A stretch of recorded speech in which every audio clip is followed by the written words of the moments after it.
A Topeka man who won his battle against a toxic bacteria is encouraged by the spirit of a woman in Georgia. 24-year-old Amy Copeland lost her hands and left leg and right arm to a flesh-eating bacteria. Beth Vaughn spoke with Andy Marceau about her courage today. Beth joins us now from the newsroom. Hi, Beth. Hi, Elizabeth. Amy Copeland spoke for the first time on Sunday, giving her doctors and, more importantly, her family hope that the girl they knew would return again. Working for Topeka's newspaper, Andy Marceau is never far from the headlines. At age 24, she's far tougher than I was at 22. So when Amy Copeland's story started to circulate, this 30-year-old took notice. You know, it's going to be hard, the first year or two especially. Andy knows what it's like to learn to adapt. I got to wear braces to walk.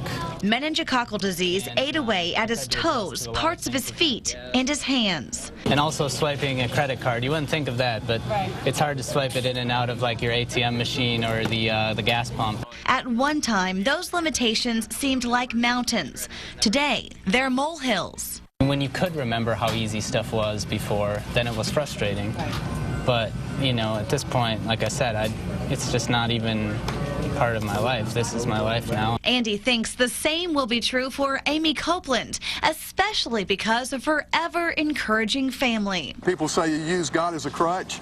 We're not using God as a crutch. We're using God as a stretcher because he's carrying us through this. On May 1st, Copeland contracted a flesh-eating bacteria after falling from a zip line.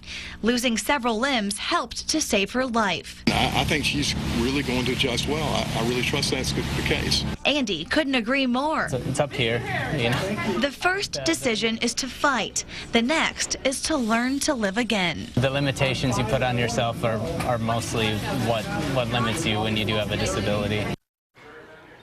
There are 4 cases of that reported flesh-eating disease in the southeast, and doctors aren't referring to it as an outbreak, but rather a random occurrence. From the newsroom, Beth Vaughn, 41 Action News.